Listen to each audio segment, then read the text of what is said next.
Bonsoir à tous et à toutes et bienvenue donc sur la chaîne des spécialistes rouges et bleus pour ce débrief concernant le match qui a opposé le Paris Saint-Germain face au SCO d'Angers où l'on a pu voir une victoire 1-0 du Paris Saint-Germain, but de Fabien Ruiz. Donc le Paris Saint-Germain totalise au bout de journée 6 points. On va en parler un petit peu après. Pour échanger avec moi, j'ai donc Jérémy. Salut. J'ai Max. Salut. Et notre Canadien Bruce. Bonsoir. Rebonsoir. Et donc, on a également donc Randy qui vient nous rejoindre pour ce live d'après-match. Bonsoir. Où on a donc vu une victoire 1-0 du Paris Saint-Germain, donc un petit peu étriqué en termes de score, un peu moins en termes de maîtrise. Alors, moi, il y a une particularité, j'ai pas forcément vu le match, moi je l'ai écouté à la radio, donc j'ai pu le comprendre en tous les cas via les commentaires. Moi, de mon côté, je compte sur vous pour m'expliquer un petit peu ce que vous avez pu voir sur ce match-là, le plus et le moins. Donc, moi, je vous laisse la parole. Donc, pourquoi pas commencer par Bruce, pour le coup, vu que son copain Fabien Ruiz a donc marqué, comme il l'avait annoncé un petit peu lors du brief d'avant-match. On t'écoute, Bruce. Donc, bonsoir à tous. Donc, effectivement, Fabien, comme je l'avais annoncé, buteur ce soir et buteur pour la victoire.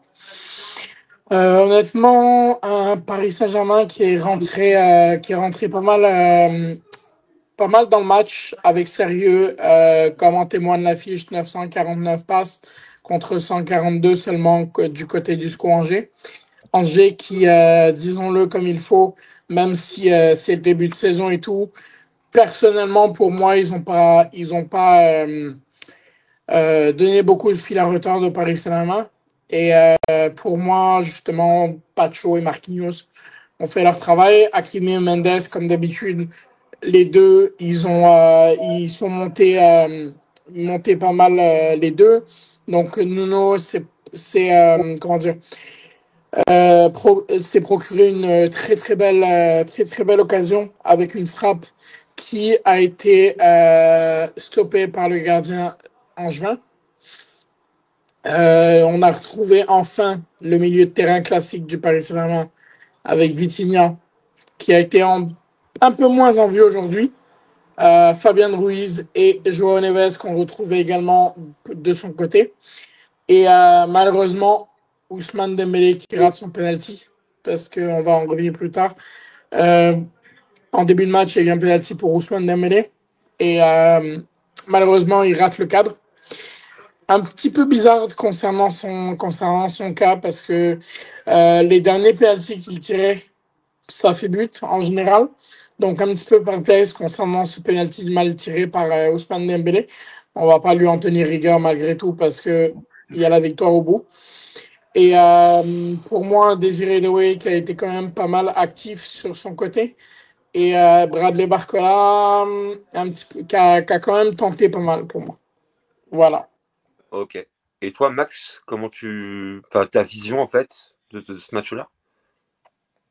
Je pense que ce match-là, est un petit peu dans la lignée du match qu'on a pu disputer le week-end dernier à la Beaujoire, dans le sens où je pense qu'on va retrouver souvent ce cas-là dans la saison, c'est-à-dire se retrouver face à un bloc adverse très bas et très compact, avec bien évidemment comme objectif pour l'adversaire de nous laisser le moins d'espace possible. Je pense que ce soir, on a encore peut-être un peu plus eu la possession qu'à Nantes. On a manqué de réalisme, énormément de frappes hors cadre, notamment en première mi-temps, et pas seulement sur le penalty de Dembélé. Et je redévelopperai un peu plus tard, mais encore une fois, il y a quand même une stat que je voudrais souligner parce que je la trouve quand même assez impressionnante. À la 80e minute, je crois que Vitinha avait touché 129 ou 137 ballons, je sais plus. J'ai vu la stat passer. C'est quand même encore relativement impressionnant. Voilà, faut pas oublier que cette équipe du PSG est malgré que le championnat est déjà repris depuis maintenant 15 jours et quasiment en phase de préparation. Ce soir, je dirais que l'essentiel a été assuré face à une équipe angevine qui était venue jouer le match nul, puisque tout comme Nantes, je crois qu'ils n'ont pas cadré une seule frappe ce soir. Donc, soirée relativement tranquille pour l'arrière-garde parisienne et Lucas Chevalier qui a pu se concentrer sur son hommage à son prédécesseur en fin de soirée. Et toi, Randy, comment t'as vécu donc ce match-là?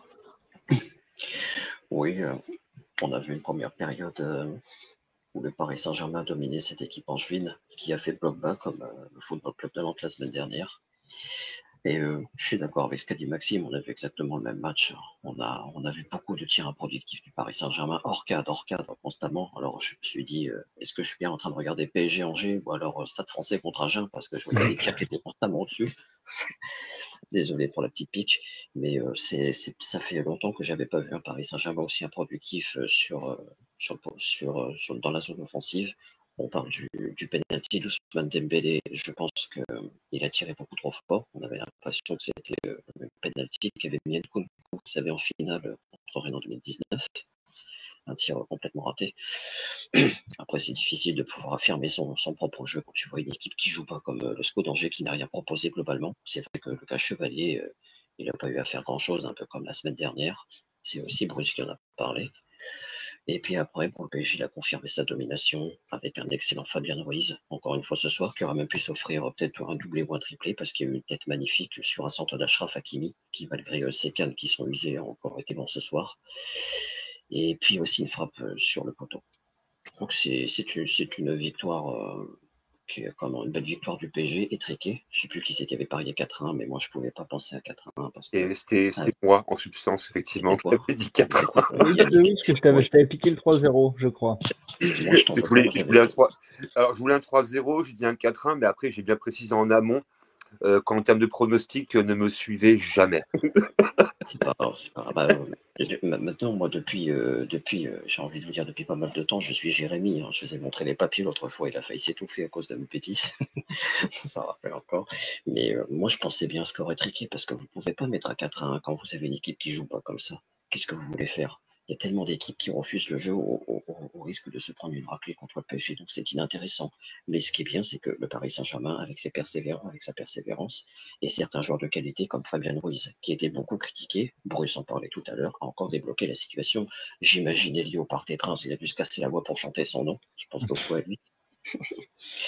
Mais sinon, c'est une belle performance du PSG, vous savez, peu importe que ce soit un score étriqué, les 3 points comptent. Donc, pour moi, globalement, le PSG mérite sa victoire parce qu'il a été bon. Il a dominé son adversaire. Et on a été récompensé, c'est ça qui est le plus important. Ok, bon, on va revenir un peu.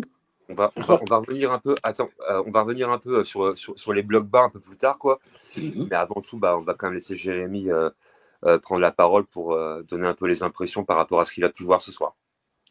Ouais, bon tout ce que vous avez dit, c'est un peu ce que je voulais dire. Un match semblable à dimanche dernier contre Nantes. On a joué un bloc bas. Nous, offensivement, en première mi-temps, on n'a pas arrêté d'envoyer des ballons dans les tribunes. Donc Ousmane, il en a mis au moins 2-3, dont son penalty, où je pense que les supporters, en acclamant Ousmane Ballon d'Or, je pense pas qu'ils lui ont mis une pression, mais il aura voulu leur envoyer un petit ballon dans la tribune, quoi. C'était pas Ousmane Ballon d'Or, c'était Ousmane Ballon dehors pour le coup. Après, bon, logiquement, on a dominé tout le match. Hein. On n'a pas vu Angers de la première mi-temps ni de la deuxième. Et après, voilà, Fabien Ruiz arrive quand même à débloquer la situation assez rapidement en deuxième mi-temps. Et on a géré. J'ai trouvé nos deux latéraux ce soir vraiment qui retrouvaient leurs jambes. Et ça m'a fait vraiment plaisir de les revoir comme ça, les deux là, parce que du coup, ils apportent vraiment beaucoup quand même. Donc bon, c'est bon pour la suite. Hein. Donc on prend les 3 points ce soir. C'est ce qui est le plus important. Et, donc ça fait 6 points sur 6 en 2 journées. La saison commence bien, même si on n'avait pas fait de match de prépa. Enfin, on avait fait Tottenham, mais qui n'était pas un match de prépa. Mais ce Et soir, vous avez pas l'impression justement que par rapport, on parle des blocs bas, moi je me rappelle que la saison dernière, les blocs bas en général, on se cassait un peu les dents dessus, on gagnait pas forcément les matchs, voire on les perdait même. Sur un contre, et on prenait un 0-1 ou un 0-0. Mais là, en fait, on joue deux équipes qui évoluent vraiment en bloc très très bas. Et moi, je pense que la progression, même si encore une fois le PSG pour moi est en phase de préparation, bah, mine de rien, on prend quand même 6 points face à deux équipes qui refusent clairement le jeu, même Angers. Alors Randy, moi, comme je l'ai dit en fait en amont, moi j'ai écouté le match sur France Bleu, donc j'ai écouté les commentaires, mais bon, c'est un peu l'idée que j'ai du match en écoutant. On prend 6 points, alors que l'année dernière, je me rappelle bien que justement, on tombait sur des blocs très très bas au Parc des Princes, et c'était pas rare qu'on fasse un match nul. Le Stade de Reims, Là, notamment. oui, par exemple, 2 fois en plus, hein, je crois à l'aller et au retour. Donc là, je pense que là où c'est intéressant, j'ai envie de dire que les équipes qui viennent au parc jouer un bloc bas pour le futur vont commencer un petit peu peut-être à se poser certaines questions, parce que même quand tu joues sur un bloc, enfin, quand tu joues en bloc reculé, tu perds le match. Et a priori, de ce que j'ai pu entendre, l'addition aurait pu être un peu plus lourde, vu que Ruiz tape sur le poteau, il me semble. Oui. Donc Dembélé rate un penalty. Donc si on prend un petit peu tout mis bout à bout, le bloc bas aurait pu en prendre 3. Même Donc, 5, même 5. J'ai en fait l'impression d'une chose et j'ai hâte de savoir votre avis. Mais j'ai envie de dire, en fait, de résumer un peu un titre. Cette année, en début de saison, pour les 2 premiers matchs, quand ton attaque n'est pas là, ton milieu est là. Ouais. Parce que présentement, en fait, le premier match, t'as Vitinha qui marque. Il a tiré, il a pas, je dirais ça, c'est dévié, mais c'est but. Là, aujourd'hui, c'est Fabian qui prend les choses en main. Il a marqué, il a eu plusieurs occasions.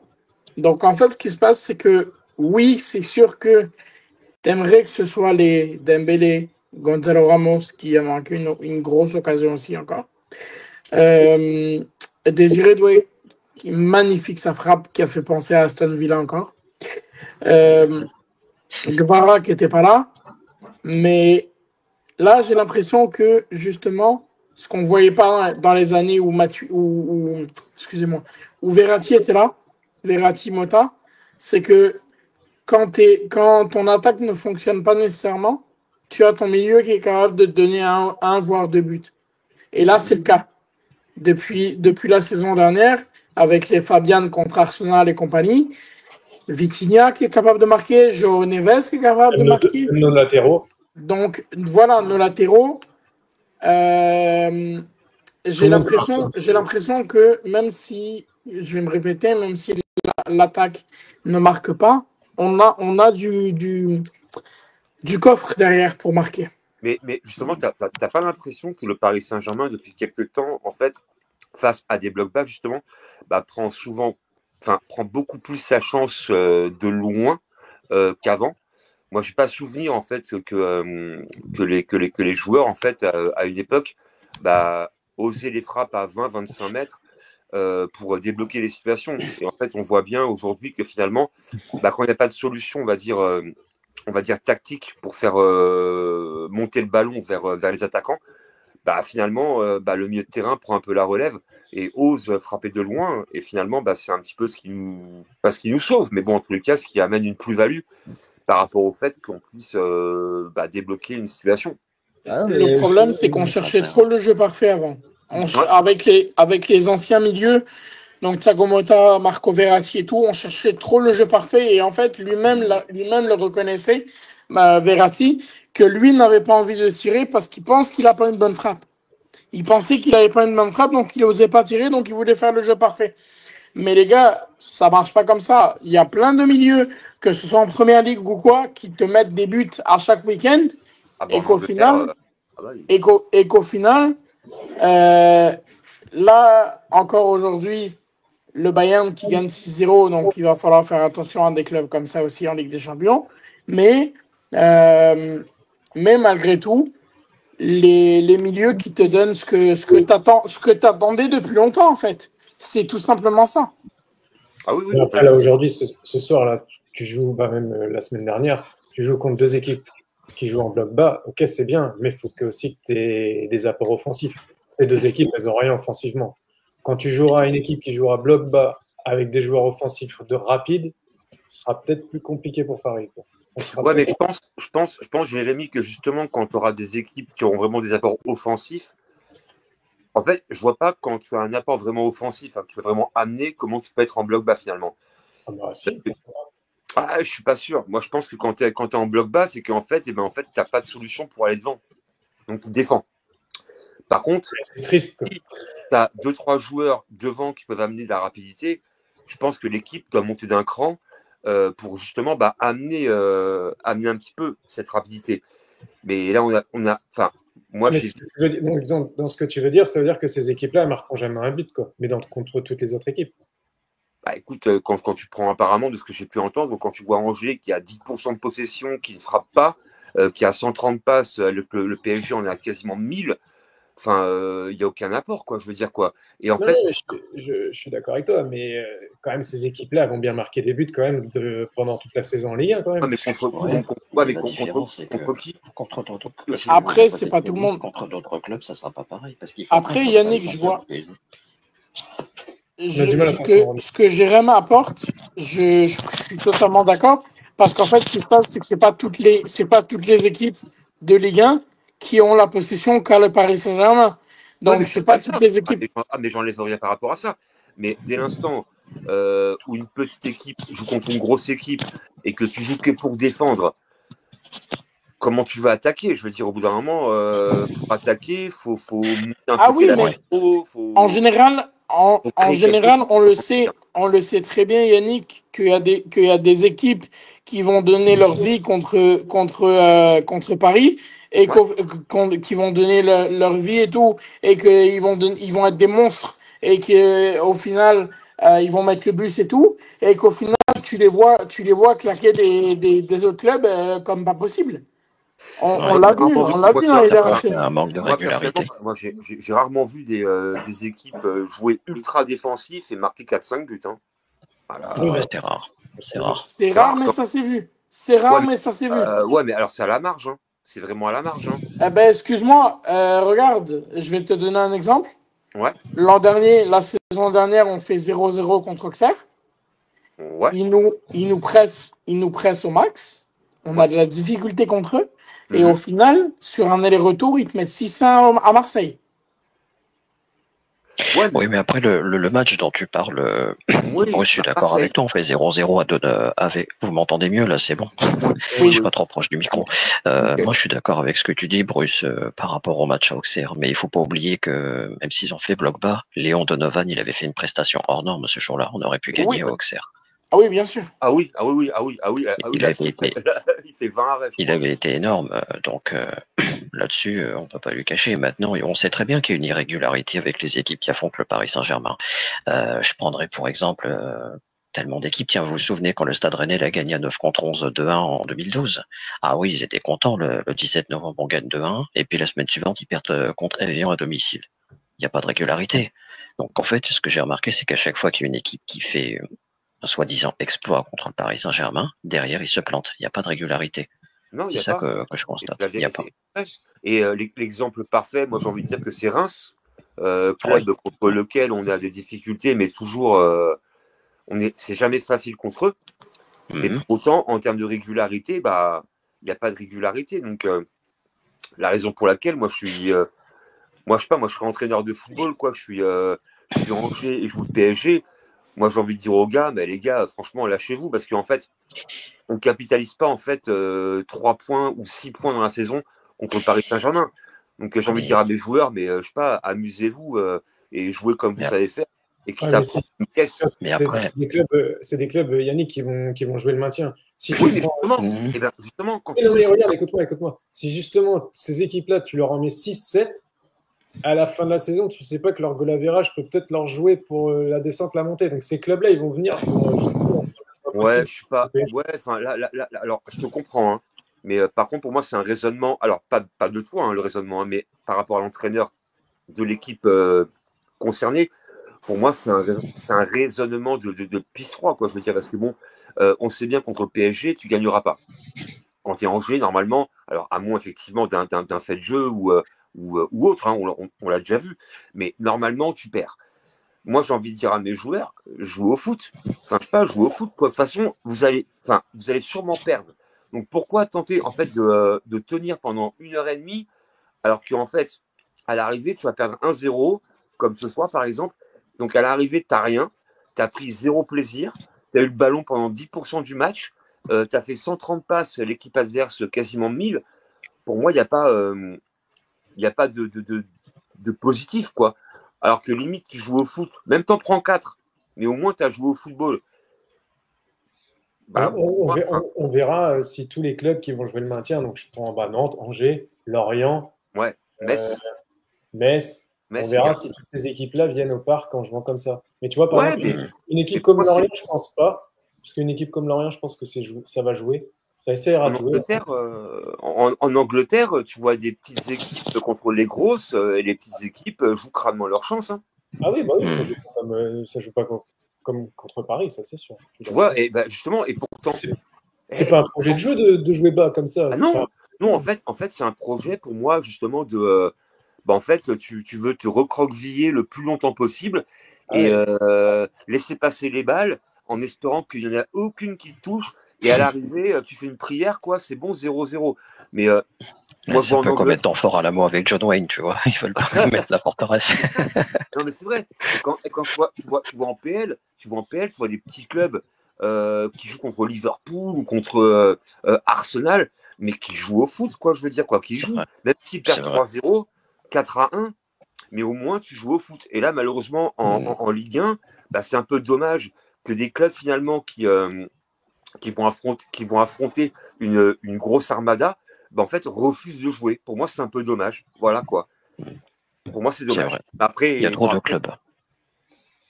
voilà. Il y a trop de clubs qui ont joué de façon la défense avec le Paris Saint-Germain. On parlait du Ouais. stade de Reims. Moi, j'étais quand même Ah assez oui, étonné de ah voir oui, le stade de Reims jouer la défense parce que ah oui. quand on que le stade de Reims avec Krikoviak et même Diego marchait bien cette période, le stade de Reims. Ouais. Ils mettaient pas Ah des ouais. blocs bas comme ça, je me rappelle. Et là, bah, ils ont fait exactement les blocs bas comme on a vu même avec Ajaccio. Quand tout à l'heure tu disais que c'était rare qu'on frappait de loin, c'est vrai. Les seuls que j'ai vu frapper de loin, bah, il y a eu Cavani contre Ajaccio en Ah oui. 2013. Et le dernier que j'ai vu frapper de loin aussi, même si la situation n'était pas la même, c'était Idrissa Gueye à Brest, il y a 4 ans. Aussi. Ah, il avait une C'est bonne frappe, hein, Gueye, en plus, hein. Il avait une bonne frappe allez, à 25 ouais, mètres, ouais, ça faut pas allumer. c'est Ouais. vrai. Ouais. Non, mais c'est pénible. Alors la semaine prochaine, on va aller à Toulouse. L'année dernière, on avait fait un peu partout. Qu'est-ce qui va se passer? Donc pour la blague, on va voir 11 saucisses qui vont bloquer les terrains, quoi. Je sais pas moi. Ah, c'est Qu'est-ce que ça triste, va hein. être? Toulouse Ah non, Toulouse, ils ont gagné contre Nice la première journée. Ouais. Ouais. Faut voir, faut Ouais. voir. Après, en termes d'exemple, il y a Marseille qui accueille le Paris Football Club demain, je crois, à 17h. Oui, c'est Moi, ça. moi, je suis quasiment certain que le PFC va jouer sa chance. Oui. Je pense aussi. Voilà, ils vont jouer leur chance. Et pourtant, c'est un promu. Ils ont perdu justement contre Angers. Bah, ils vont aller à Marseille, à mon avis, en tous les cas, bah, ils iront au culot. Et même s'ils perdent, je pense, alors après, peut-être que je me trompe, hein, mais je pense qu'ils vont tenter de faire quelque chose là-bas, quoi. Je pense. Mais je vois pas le PFC défendre à 11 pendant 1 heure et demie, quoi. Alors, c'est un exemple, hein, c'est le PFC. Mais Mais non, mais de toute façon, la plupart, tu remarqueras que la plupart des équipes qui jouent un bloc très très bas contre nous le font pas forcément face aux autres grosses équipes du championnat, Oui. ah oui, type Monaco ou autre. Il y a vraiment je veux dire, cette tactique, est-ce qu'on peut appeler ça une tactique vraiment spécifique qui est mise en place, qui est mise en place face à nous, mais même si ça donne pas forcément de matchs spectaculaires lorsque Paris ne débloque pas la situation rapidement, je pense que le type de match qu'on a vu, que ce soit la semaine dernière ou ce soir, on va être amené à le voir un certain nombre de fois dans la saison et c'est peut-être encore plus flagrant durant la période entre guillemets de rodage du PSG. Je suis pas persuadé que le scénario soit bien différent la semaine prochaine au Stadium. Ce sera peut-être j'ai un peu d'espoir que Lens vienne un petit peu avec l'ambition de jouer pour le prochain match au Parc le week-end à la mi-septembre. Mais non, mais clairement la semaine prochaine au Stadium, je suis pas persuadé que le scénario soit bien différent. Ça donne des matchs pas forcément très agréables à regarder. Ça nous complique la vie si on veut juger le niveau de notre défenseur et de Lucas Chevalier. Puisqu'encore une fois, Chevalier, ça fait 2 matchs. Je pense qu'il aurait pu demander à Donnarumma de lui préparer un ristretto ce soir, il l'aurait vu tranquille. Hein. Mais bon, au moins, ça lui permet de s'adapter tranquillement. Il a pu faire 2-3 relances.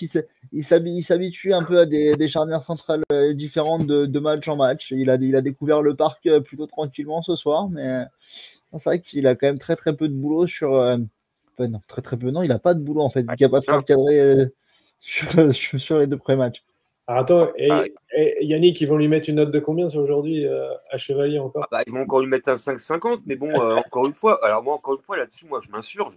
Mais en fait, un gardien de but qui n'a rien à faire, il n'est pas responsable. Et donc, en fait, tu lui mets un 5,50 comme contre Nantes. Moi, j'ai pas compris. Moi, j'avoue, pour le coup, pour moi, t'es gardien de but, t'as 0 arrêt à faire, t'as rien à faire. Moi, je mets 9, t'as rien à faire. Voilà. Oh, non noté, quoi, à la limite. Voilà. Moi, je pense que. Pas de note, vu qu'il n'y a pas de Je pense que contre Lens, à mon avis, contre Lens, il va avoir du travail. Parce que j'ai regardé le Racing Club de Lens qui a joué contre l'Olympique Lyonnais, même s'ils se sont inclinés par la plus petite démarche, ça joue quand même au ballon. Et puis celui qui a amené un peu de percussion, c'est surtout Florian Thauvin. Ah bah oui. Donc, là, Lens va recruter un vrai numéro 9, parce que j'ai également vu leur match contre Lyon et je trouve qu'ils ont manqué de percussion, ils ont manqué d'un vrai 9 et là ils prennent Lassine Sinayoko d'Auxerre qui a fait une saison relativement correcte à Auxerre la saison dernière et je pense qu'il peut leur faire du bien sur le front de l'attaque. Ouais. Donc je pense et j'en suis presque à espérer que Chevalier ait un petit peu plus de travail face à Lens, qu'on puisse un petit peu le juger. Mais je suis pas persuadé qu'il ait beaucoup à s'employer au Stadium la semaine prochaine. De toute façon, contre Lens, le PSG, historiquement, contre Lens, c'est jamais facile. Hein. Quand on va à Bollaert, en général, on prend des vagues et qu'on prenne des vagues. Moi, à la rigueur, moi, je préfère avoir un match où on prend des vagues. La dernière fois qu'on a pris une vague, c'était dès le jour de l'an en 2022. 23, pardon. 23, on avait pris 3-1 avec Openda. 3-1 à Lens avec Openda. Je confirme, j'ai découvert Bollaert ce soir-là, j'avais fait le déplacement compliqué. Lendemain du Nouvel An, un peu fatigant d'enchaîner le déplacement ce jour-là, mais non, très, très sympa d'avoir pu découvrir Bollaert ce soir-là, vraiment belle ambiance. Ah oui, Bollaert, oui, pour moi, c'est un des plus beaux stades d'Europe. Hein. Après, Yannick, tu dis quelque chose d'intéressant parce qu'il faut quand même souligner que depuis que Lens est monté en Ligue 1, c'était en 2020 d'ailleurs, quand ils sont montés, on a perdu. Ouais. On avait perdu avec une bourde entre Verratti et Boulka. Et on gagne pas toujours là-bas. Je crois que la dernière fois qu'on a gagné, c'était avec Barcola. Non, on gagne pas toujours là-bas, effectivement. Hein. Et encore avec Barcola, 2-1 ou quelque chose comme ça, ou 2-0. L'année dernière, on a gagné, je crois, 2-0, un truc comme ça. Mais Coupe de France, on gagne au péno, non? Oui, au péno, oui, exactement. Oui. Avec Safonov qui a fait son boulot.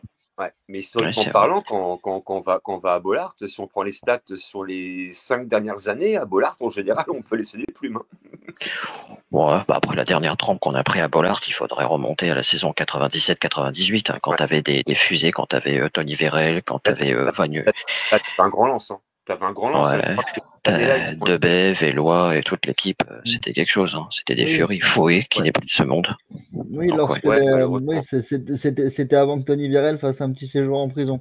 Oui, avec son frère. Apparemment, ils ont tué des poules. Ouais. C'était un autre débat. Ouais, c'est autre chose. Ouais, je l'ai vu à Fleury-Mérogis. Non, je déconne. Et je suis en train de regarder contre Lens. La dernière défaite. C'était en 2023. En 2023? Non? Je sais qu'on fait un but partout quand Wijnaldum il égalise alors qu'on le mérite même pas en 2021. Donc, En 2020, la dernière défaite. non, en Quand il est 2023, on a remonté. perdu. On a perdu en 2023, on a perdu 3-1 le 1er janvier 2023, tu peux regarder. Bah... Ah oui, t'as Avec, raison. On a joué avec contre. Openda. Ouais, c'est Ouais. ça. J'allais dire Jean-Ed Maurice, mais non, Claude Maurice. Oui, non, Jean-Ed Maurice, ça remonte encore un peu plus loin. Ah, c'est encore plus vieux, ça. Oui. Ah ouais, non, si t'as raison, Randy. On avait joué 3 fois, c'est pour ça. Ouais. 3 en 2020. Jean de Maurice, voilà, c'est l'époque de Kepano et Augustin, on va gagner Ah à ouais, Boulogne-sur-Mer là. Ouais. Enfin, c'est vieux, c'est pas vieux, mais bon, c'est pas jeune, quoi. Non, pas non plus quand même. 2008, non? Ah ouais, tu vois, c'est vrai. Oui. 2009. 2009, Ouais, même Jean voilà, de Maurice, ouais. à cette époque-là, avec Kepano et toute l'équipe là. C'était ça, ouais. C'était un peu l'époque militaire du PSG, qu'on va dire, quoi. Bon, ils étaient pas si mauvais. Hein. Et si on va pas revenir. Hein. L'autre fois, Maxime, il s'est marré. Je leur parlais du match qu'on avait fait à Nice en 2007 avec Ngog, Sankharé, Mulumbu, Makonda. Ça, c'était autre chose. Hein. Donc, il était au PSG de 2009 à 2012. Tu vois, je te l'avais dit. Ouais, j'aurais dû la marquer quelques buts. Mais... Harry Ngog. Ngog, c'était il a marqué un but, Randy. Ouais, c'était. Je crois que je sais pas si c'était pas à Boulogne. À Boulogne, quand il marque une frappe l'antenne, peut-être. À Boulogne. À Boulogne oui, il y a une équipe qui s'appelait l'US Boulogne. Il a été monté en 2009. On gagne même 5-2 là-bas. En Coupe de France. Oui, en Coupe de France, je crois, un truc comme ça. On gagne 5-2 en championnat parce que Boulogne, il était en Ligue 1, hein, je dis pas de bêtises. Non. Boulogne-sur-Mer, peut-être. Ils ont fait une saison. Ils sont descendus. Peut-être, si, ok. Ouais. Bah, écoute, regarde en décembre 2009, on gagne 5-2 à Boulogne. Boulogne-sur-Mer, je crois. Boulogne-sur-Mer. Ils ont fait une saison en Ligue 1, je crois. Ouais, oui. Et on gagne, je crois que c'est Joël Maurice qui marque là-bas, il me semble. C'est lui qui marque. T'as qu'à regarder, peut-être je me suis trompé, c'est pas grave, mais je crois que c'est lui qui marque en Coupe de France, il marque une frappe l'antenne, c'est fort possible. Je sais pas trop. Tu regardes Boulogne PSG en Coupe de France ou en Coupe de la Ligue, mais je crois qu'on gagne 1-0 avec Maurice ou Kebano. Pas Kebano, qu'est-ce que je raconte? 0 Maurice. Maurice, tu vois. Je te l'avais dit. Et on gagne 5-2 en championnat. 23 septembre 2009. Putain, je l'ai vu en direct celui-là. Et on gagne en décembre 5-2. Okay. Avec Erding et toute l'équipe. Okay, ça marche. Jérém, pour en revenir au match d'aujourd'hui, au match de ce soir, il y a une stat qui vient de sortir. Paris est la première équipe depuis qu'Opta analyse les matchs à ne pas donner un seul tir cadré durant les 2 premiers matchs d'une saison depuis 2006-2007. C'est la première équipe de Ligue 1 à l'avoir fait. Oui. Ouais, Chevalier, Chevalier, du coup, il a pu une pause club, il peut se la donner. Hein, tranquille. Mais enfin, du coup, alors, cette stat, je sais pas trop comment l'interpréter. Est-ce qu'on doit l'attribuer à une ultra-domination du PSG ou à un manque total d'ambition des adversaires?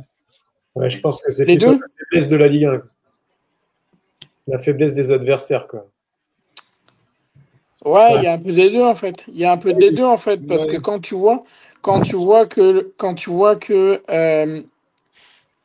quand ils essayaient de s'approcher de la surface parisienne et qu'au final c'est les Parisiens qui récupéraient le ballon ou que les Parisiens pressaient haut pour récupérer le ballon, c'est un peu des deux. C'est pas que la faiblesse du côté angevin. C'est qu'il y a les Parisiens qui veulent mettre qui veulent anéantir, oui. Qui veulent anéantir exactement et qui veulent mettre le pied sur le ballon comme ils l'ont fait pendant tout le match. Parce que 83% de possession. Par contre, la seule stat qui m'embête un peu dans cette victoire parisienne, c'est que oui, tu as 83% de possession de balle, mais tu as seulement 4 tirs cadrés pour un but. 4 tirs cadrés dans un match alors que tu as 949 passes et 83% de possession, ça fout mal un peu. Non, c'est pas. Oui, non, mais là, tu as raison, c'est largement insuffisant en termes de rendement. Mais après, comme on en parlait un petit peu en off avant de prendre l'antenne, quoi. Après, c'est un PSG qui est encore en phase de rodage. Donc, Ah oui, totalement. on verra. Moi, comme je le répète, comme je l'ai dit à Jérémy un petit peu avant, je préfère une équipe qui a beaucoup de ballons, de possession, qui met la main mise sur l'adversaire et qui envoie peut-être des tirs un peu tirs au pigeon, qu'on va dire, quoi, sur quelques matchs. Mais je préfère ça que de voir une équipe en fait qui propose un contenu finalement famélique, qui ne propose rien du tout.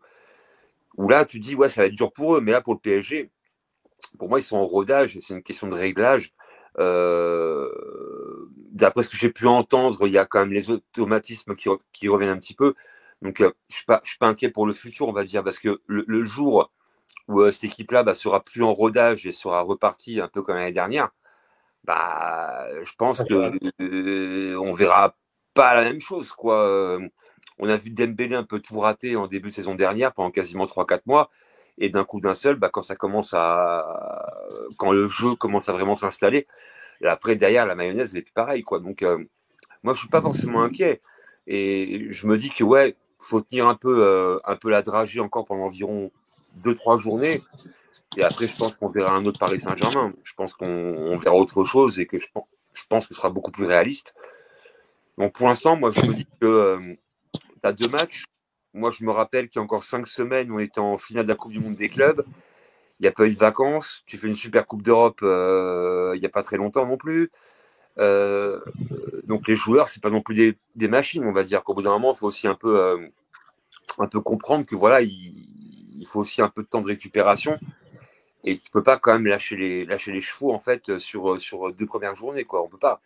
Donc pour moi, tu gagnes, tu rentres chez toi et c'est bien, quoi. Voilà, des fois, pour moi, tu prends 6 points en 2 journées. Donc, alors qu'à la rigueur, c'est 2 matchs un peu piégeux, vu que Nantes, c'est jamais trop facile non plus de jouer là-bas. Il y a une belle atmosphère à Nantes, hein, donc c'est pas facile. Après, tu retrouves le Parc des Princes après une saison assez mémorable. Donc, c'est pas non plus évident de se concentrer, vu qu'après, tu as la remise des trophées, tu as aussi les hommages, Donnarumma et compagnie. Donc, moi, je me dis que finalement, quand tu prends 6 points sur 2 matchs en début de saison, après ce qu'on a vu encore, il n'y a même pas encore 2 mois, je me dis que finalement, pour moi, c'est pas mal du tout, quoi. Et c'est 6 points de prix. On ne prend pas de but. Comme tu l'as en plus dit, on n'offre pas un tir cadré à l'adversaire en 2 matchs. C'est rare. Apparemment, c'est jamais vu depuis très longtemps. Donc moi, je me dis que ouais, on peut voir l'avenir avec de l'optimisme, hein. Moi, je suis pas, de toute façon, moi, je suis pas inquiet, hein. Donc, moi, je pense que le PSG va monter en puissance et que derrière, ils seront beaucoup plus réalistes que lors de ces 2 premières journées. Et puis après, on va jouer des équipes qui vont peut-être un peu plus jouer aussi. Donc, Il y a ça aussi, oui. on aura plus d'espace. Oui. Ah bah oui, oui. Quand tu joueras des Monaco, Lyon, voire Marseille peut-être. Alors ça, on verra avec Marseille. Mais là, ça montre un peu en température et le PSG sera beaucoup plus à l'aise contre une équipe qui accepte le jeu. Vu que là, forcément, tu auras beaucoup plus d'espace. Donc, à mon avis, ça ne sera pas la même, hein. Clairement, quoi. Donc, ouais, faut laisser passer un peu le début de saison et laissons encore un petit mois, on va dire, quoi. Et je pense que ça ira mieux. Bien sûr. Et puis, on fait 2 déplacements à l'extérieur, là. On va à Toulouse et puis après on va à Lens. Et qui sait qu'on joue au Parc des Princes avant d'aller à Marseille? Non, je me trompe. On reçoit Lens avant d'aller au Vélodrome. Ah, c'est pas à Bollard? On reçoit Lens au Vélodrome. Non, on reçoit Lens avant d'aller au Vélodrome. Ah non, t'as dit on reçoit Lens au Vélodrome. Tu t'es trompé, Maxime. Avant d'aller au Vélodrome. On reçoit Lens le week-end du 14 et on va au Vélodrome le week-end suivant. Ah d'accord, c'est au parc. Remarque, Randy, on aurait reçu Lens au Vélodrome, peut-être que les Marseillais auraient vu un vrai match de foot finalement, quoi. Donc, ça aurait pu être intéressant pour eux. Ah ouais, donc ils viennent au parc. Ouais, parce que les Lensois, ça fait depuis 2007 qu'ils n'ont pas gagné au parc de... Oui, depuis 2007, depuis la saison 2006. Ouais, 2006, pardon, 2006-2007, 3 ans, avec Daniel Cousin et Thomer. C'était celui-là. Notre historien Randy. Ça date quand même. Ah, franchement, il fallait retrouver celle-là. Non, c'était en septembre 2006. Moi, Randy, ce que j'aime bien, c'est quand il parle de 2006-2007, en fait, il me donne 20 ans de moins direct, en fait. Donc moi, ça m'arrange. Bah, moi aussi, Ouais, j'ai 20 ans de moi également quand je revis ça. Je peux te dire, je me suis fait chier. Qu'est-ce que je prenais ces années-là? avec- Mm. Et clairement. puis Toulouse, l'année dernière, on a fait un but partout. Et Oui. la seule fois où j'ai vu Toulouse qui a fermé le jeu, eh ben, c'était Neymar qui avait fait sauter le verrou en 2017. C'était le seul but ce jour-là. On a gagné en 2017. Hein. C'était la première saison de Neymar. Et quand il a marqué, bah, terminé. Le verrou violet a sauté en fait. Ah Donc, bah oui. on va voir. Bah, 6-2, non? Non, non, ça c'était au Parc des Princes quand Kurzawa a marqué un but dont il marque rarement. 6-2, ça c'était au Ah, Parc le des corner. Princes. Bah, c'est le corner qui lui donne aussi. Hein, donc, Bah, c'était cette saison, donc 2017-2018, on gagne là-bas 1-0 en tout cas. Ah oui, c'est vrai. Ouais, ouais. 6-2, ouais. Je sais pas si vous voulez rajouter quelque chose là, sur ce match. Bon, je pense qu'on a fait le tour. Hein, tu sais, Sur celui-là, oui, a surtout quand un priori. score est triqué, une équipe qui joue pas, un PSG qui a quand même fait qui a fait ce qu'il fallait. Moi, je suis d'accord avec ce qu'a dit Yannick tout à l'heure, c'est que quand on avait des équipes qui faisaient bloc bas, on n'arrivait pas à trouver la faille. Et comme moi je le disais, parce que tout à l'heure, toi, Bruce, tu parlais du milieu de terrain. C'est vrai qu'on n'avait pas de frappeur de loin. Verratti, il avait peur de frapper de loin. Il me saoulait des fois à faire ses C'est vrai. dribbles aux 5 derniers Ah, mais mètres. Et voilà. c'était limite caricatural. À cette époque-là, t'avais l'impression qu'ils étaient prêts à rentrer dans le but avec la balle, tellement ils voulaient pas frapper. Voilà, C'est exactement, vrai, ouais. exactement. Mais C'était les buts à la lassant, FIFA, c'était là. lassant. C'était pénible. Après, Et aussi, c'est d'avoir un milieu de terrain complet, c'est qu'il est régulier. Parce qu'on a parlé tout à l'heure, pour la parenthèse, pour finir, ce que disait Bruce, c'est qu'on a un milieu de terrain régulier. J'ai kiffé Matuidi, Verratti, c'était un des meilleurs. Mais malheureusement, les blessures de Verratti et ses suspensions stupides, parce qu'il était toujours en train de contester, bah ça, voilà. Ça a coûté que notre milieu de terrain, bah, il était toujours en train de créer un déséquilibre à lui-même. Là, on a un milieu de terrain régulier, et ah oui, tant mieux. C'est ah mieux. oui, ah oui. Après, j'ai entendu un petit peu aussi en substance que la pelouse du parc était pas forcément terrible. Dégueulasse. Ah non, ça fait très longtemps qu'elle n'avait pas été aussi Là, elle est vraiment moche. dégueulasse. Au moins sur une partie du terrain, ouais. Ouais. Peut-être que le jardinier, il est parti en vacances, hein, on ne sait pas. J'étais assez étonné parce qu'en général, la pelouse du parc, c'est vraiment un billard, quoi. Donc là, C'est apparemment, vrai, ouais. j'ai entendu que la pelouse, apparemment, elle était vraiment un peu sèche. Ah mais non, mais alors pour l'anecdote, Guillaume Moirot, qui était donc en bord terrain pour la chaîne Ligue 1+, disait que ça lui rappelait un peu la pelouse qu'il avait pu connaître lui à l'époque, pour te dire. Ouais, D'accord. ouais, Ça c'est remonte vrai. à un bail. Ouais. Bah, Il en disait 2008, il est venu, Guillaume Moirot. Ah oui, oui, oui, oui, Ouais. oui. un problème de quand ils ont dû replanter la pelouse ou je sais pas trop quoi. Oui, puis apparemment, ils expliquaient que oui, c'était lié aussi aux grosses chaleurs qu'il y avait pu avoir ces Ouais, derniers c'est temps aussi. Ouais, canicule aussi, hein, peut-être. Hein. Ouais, Bon, a ouais. priori, vu la qualité de notre cher jardinier anglais, je pense que ces problèmes seront rapidement résolus. Normalement, oui. Ouais, pour la reprise après la trêve, là, ça doit être pas mal, je pense, dans Oui. 3 semaines. Mais le dernier terrain le plus pourri auquel le PSG a joué, bon, Guillaume Moirot n'était plus là, c'était Zlatan qu'on avait parlé. Il m'avait Ouais. trop fait rire. C'était à l'Altrad Stadium, on gagne à Montpellier 3-0, et Carotti, Ah ouais. ancien joueur du PSG, nous avait Ouais. donné ce terrain alors qu'on pouvait jouer à la Mosson. Laisse tomber, c'était des rebonds. On avait l'impression que René Latope, il n'avait pas fini son travail, tu vois. Mais même l'année dernière, attends, on a joué où? Non, attends, c'était où? Et Spali. Ouais, Mais mais alors, c'était. Espali, on les joue au stade Marcel Michelin à Clermont. Je crois que c'était dégueulasse aussi. Patate, c'est un truc de Bah, fou. oui, en même temps, oui, mais il faut savoir que le stade Marcel Michelin à Clermont sert généralement pour le rugby et non pas pour le foot. Ça peut expliquer. Eh ouais. Bon, bah, quand déjà ça s'appelle le stade Marcel Michelin, c'est que le terrain il est aussi crevé que les pneus, quoi.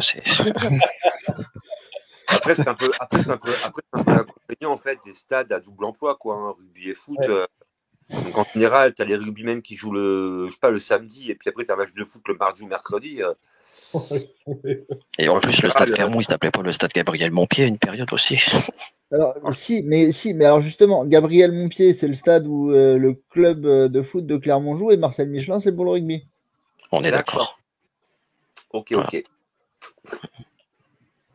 Je sais pas où aller faire les tops, les flops de ce soir. Allez-y. Jérém, justement, je voulais juste revenir sur un truc vite fait.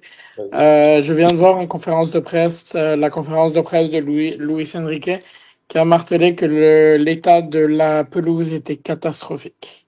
Ah ben, Donc, juste pour confirmer ça, il paraît qu'il était vraiment pas content de l'état de la pelouse. ouais. Et j'ai des phrases qu'il a dit devant moi. Ouais, mais après, on l'a tous vu, hein, de toute façon. Ouais. Mais c'est vrai que Ça le parc, dit, c'est un billard. Ça dit, je tire un bilan très positif. On a déjà parlé de la difficulté de cette rencontre. C'est un adversaire qui défend un bloc bas. Ils l'ont fait, ça a été difficile. La pire chose, c'est l'état de la pelouse. Ça a été encore plus difficile. Le feeling avec le ballon, on a besoin d'une pelouse pour ça et ce n'était pas le cas ce soir. Mais félicite mes joueurs de ne pas avoir parlé de l'état de cette pelouse. Ils ont joué avec de la confiance pour gagner ce match. On a mérité cette victoire, on a fait un très bon match. Je suis content, c'est un début de saison très différent, mais je suis content. Ah, t'as perdu. Voilà. Ouais, ok. Ok. Moi, je sais pas si vous voulez faire les tops et flops. Vas-y, Bruce, si tu veux. Top. Bah, Fabian Ouais. s'est procuré plusieurs occasions. Buteur du soir. Pour lui, c'est beaucoup critiqué, mais toujours présent, qu'on le veuille ou non. Euh, pour moi, ensuite, ça a été le fait que Luis Enrique ait remis son collectif. Pour moi, ça, c'est un top. Donc, les latéraux, la charnière Marquinhos-Pacho, le milieu de terrain classique Fabian, João Neves et Fabian et Vitinha. Donc, pour moi, aujourd'hui, honnêtement, João Neves, tu as vu qu'il était là. Beaucoup de récupération de balles. Euh, donc, c'est ça. Pour moi aussi, malgré qu'il n'ait pas marqué, la frappe de Désiré Doué, Mm. pour moi, c'est quelque chose, cette frappe, parce que ça représente la même contre Aston Villa qui était dans le but cette fois-ci. Donc, pour moi, c'est cette frappe-là. Euh, Sinon, c'est les latéraux. Les tops et les flops, c'est les latéraux pour moi. Et petit flop, le penalty d'Ousmane pour moi, personnellement, aujourd'hui. Voilà. Bon, moi, mes tops, c'est Ousmane et. N'importe quoi. Nuno Mendes et Hakimi. Et je vais mettre les supporters parisiens qu'on a énormément entendu ce soir. Donc ça, c'est mes trois tops. Et mes flops, non, je peux pas mettre Ousmane parce que voilà la pelouse déjà, on va mettre la pelouse. En flop, non, je peux pas mettre de flop en fait sur ce match. Même si Ousmane aurait pu mieux faire sur son pédo, je peux pas le Vas-y, mettre. Jérôme, t'as qu'à mettre Chevalier. T'as qu'à mettre Chevalier dans les flops. Comment ça serait que t'as pas mis Mbaye dans tes flops? Est-ce qu'on l'a vu? Ah ouais, on l'a vu un petit peu quand même. Oh, on l'a vu un peu. Hein. On l'a vu, il est rentré, il a pensé à toi. J'ai entendu qu'il Eh, allait. ça va, Randy, ça va. J'ai pas fait ça pour souffrir. Toi, c'est que la deuxième journée. Oui, Ouais, bien sûr, pas fini c'est la encore, hein. deuxième journée. Il Bien sera sûr, de moins en moins titulaire pour vous. Dommage. Ça fait que 2 semaines. Hein. T'en as encore pour. Randy, Max. Ouais, Vas-y, Randy. ouais. Bah, dans les tops, Fabian Ruiz, on est tous d'accord, il débloque la situation. Il aurait même pu mériter mieux, peut-être un doublé, voire plus. Désiré Doué, très bon match également. Et la frappe contre Aston Villa, il n'y a pas besoin d'avoir une mémoire. De toute façon, c'est récent. Cette frappe, elle est. Je parlais pas pour moi, pour la mémoire, je parle pour tout le monde en général. Mais Merci de nous attaquer. Quoi. non, je dis pour tout le monde en général. J'ai pas d'ego sous ma casquette, hein, ça se saurait, sinon ce serait pas une tête que j'aurais, c'est une pastèque ou la géote de la Villette, tu vois. Donc ça se saurait, frère. Mais je mets Désiré Doué, il a pas été récompensé de cette superbe frappe. Il a fait des gestes techniques. Il était très présent, Désiré Doué. Et puis moi, je mettrais aussi Nuno Mendes. J'ai beaucoup aimé aussi sa présence ce soir. Et d'ailleurs, vous faisiez allusion à Aston Villa par rapport à l'action. À un moment, il fait une superbe action, Nuno Mendes, et c'est le gardien d'Angers qui fait un très bel arrêt. Il était pas loin de faire comme Maxwell en 2016 face à Rennes. Pour un gaucher, frappe du droit. On n'en était pas loin. Et puis dans les flops, bah, moi aussi je vois pas tellement de flops, j'ai pas envie de mettre Dembélé pour un penalty raté, c'est trop cruel parce que ça arrive. De toute façon, il y a même pas lui qui a vendangé, il y a eu des tirs. On a ouvert la cage aux oiseaux comme Pierre Perret, c'est pas le seul qui a tiré au-dessus aujourd'hui. Donc il y a pas de souci pour Dembélé. Moi je mettrais le terrain, c'est vrai, mais Jardiland il va arriver, il y aura pas de problème. Et alors moi, mes tops du soir, ce sera donc Nuno et Fabian Ruiz et Vitinha pour encore une fois son activité, son rôle et encore une fois le nombre de ballons qu'il touche et la manière qu'il a de distribuer, finalement de par son influence et le nombre de ballons qu'il touche, de finalement quasiment gérer presque à lui tout seul le tempo d'une rencontre. Donc même si ce soir il n'a pas été décisif comme la semaine dernière, contrairement à ce que j'ai pu espérer et annoncer en avant-match, il fait quand même partie de mes tops ce soir. Et flop, ouais, j'aurais bien dit la pelouse, mais vous l'avez déjà tous dit, donc je ne m'étendrai pas forcément sur les flops ce soir. Bon, bah Yannick, je vais pas te demander tes tops et tes flops. Moi, en fait, je suis juste. Alors, il n'y aura pas de top et de flop, évidemment, hein, vu que je n'ai pas de visuel.